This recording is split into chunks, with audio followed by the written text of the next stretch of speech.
पंडित कहा, या श्वेत पद्मासना,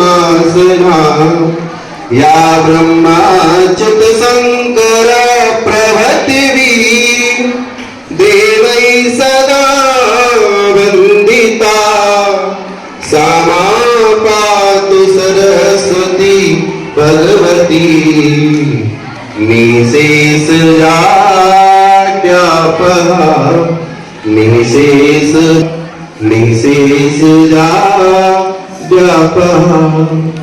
बोली सरस्वती मैया की। सर्वे आर्याणाम जनानाम प्रथमा भाषा हो। यह भाषा ही सबसे पहली भाषा है और पुराने समय में, प्राचीन समय में इस भाषा को ही सभी लोग बोलते थे। ये जन सामान्य की भाषा थी। इसमें ही आपस में जैसे अपन अभी हिंदी बोलते हैं, वैसे ही संस्कृत भाषा को भी बोला जाता था। फिर धीरे धीरे विद्वत्ता कम होने के कारण या अपभ्रंश होने के कारण, कुछ भी मान सकते हैं अपन, लचीली भाषा जो अपन को समझ में आई, आसपास के वातावरण में जो भाषा प्रचलित रही, उस भाषा का ही हम सब लोग प्रयोग भी करने लगे। आज भी बहुत सारे ऐसे स्थान हैं जहां पूरे गांव में संस्कृत भाषा ही बोली जाती है। हम जानते हैं, पढ़ते हैं कि संस्कृत भाषा, अगर हम यह कहें कि संस्कृत भाषा का जनक कौन है, तो संस्कृत भाषा का जनक कोई भी नहीं है, क्योंकि इसे देव भाषा कहा गया है।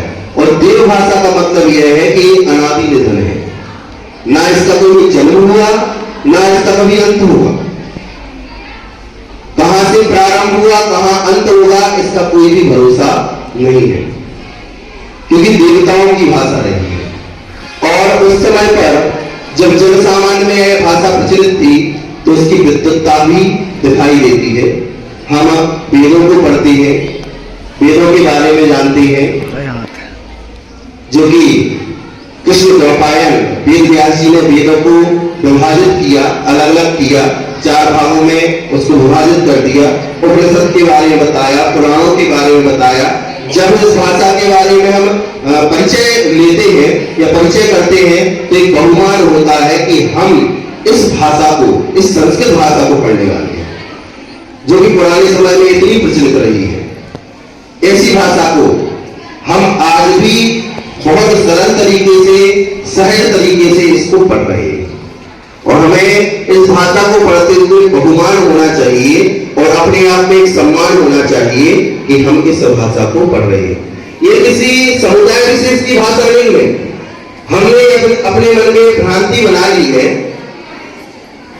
बेटा आवाज क्यों हो रही है? हमने अपने मन में भ्रांति बना ली है कि केवल पंडितों की भाषा है, यह जन समुदाय के लिए भाषा है। ऐसा कतई नहीं है। इस जन सामान्य की भाषा है। जो भी इसका प्रयोग करना चाहता है, जो भी इसको अधिकृत करना चाहता है, अपने हृदयंगम करना चाहता है, वो सब कर सकता है। इनको पढ़ करके ही महाकवि कालिदास, जो कुछ नहीं जानते थे, निपट मूर्ख थे, इस भाषा को पढ़ने के बाद उनका नाम इतना प्रचलित हो गया। उन्होंने ऐसे ऐसे ग्रंथों की रचना कर दी। एक उनका नाट्य ग्रंथ है अभिज्ञान शाकुंतलम, जिसपे 500 से अधिक टीकाएं हो चुकी हैं और 3000 से ज्यादा, मैं शायद संख्या कम बोल रहा हूं, 10,000 से ज्यादा पीएचडी इस पर हो चुकी है। यानी इतने शोध ग्रंथ इस पर लिख चुके हैं। तो हम आज से, मैं हमारे सम्मानीय राजेंद्र सर और श्रीमती नेहा जी मैडम, इनसे भी निवेदन करता हूं कि आज से हम इस संस्कृत सप्ताह को प्रारंभ करते हैं और सभी कक्षाओं में कोशिश करेंगे कि आपकी श्लोक गायन, चित्रकला, संस्कृत संभाषण, ये सभी कार्यों को आपको कराया जाए। और 12 तारीख जो कि इसका समापन का दिन है, उस दिन यहाँ पर आकर के आपको मंचन भी करना है। यहाँ पर आकर के हम सभी मिलकर के, एक साथ मिलकर के संस्कृत सप्ताह का अंत को भी मनाएंगे।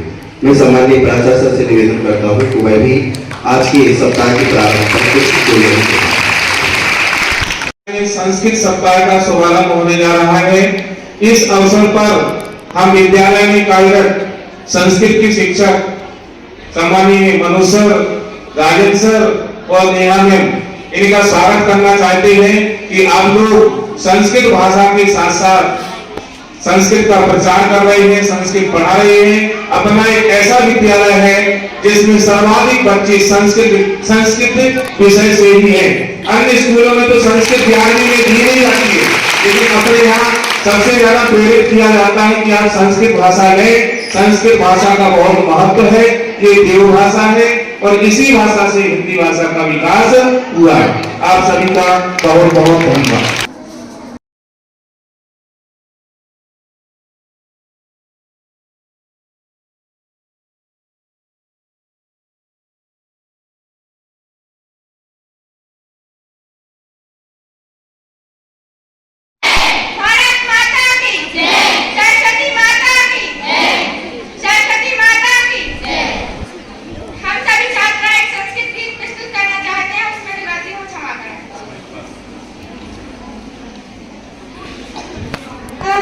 नमामि मातरं गुरुं नमामि शारदम् अहं नमामि मातरं गुरुं नमामि शारदम् स्वयं पठामि सर्वदा प्रियं भवामि सर्वदा स्वयं पठामि सर्वदा प्रियं भवामि सर्वदा इदं करोमि शुभं करोमि सर्वदा हितं करोमि सर्वदा शुभं करोमि सर्वदा अहं नमामि मातरं गुरुं नमामि शारदम् अहं नमामि मातरं गुरुं नमामि शारदम् विभं नमामि शारदं गुरुं नमामि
वचसा सततं वदनीयं लोकहितं मम करणीयं लोकहितं मम करणीयं।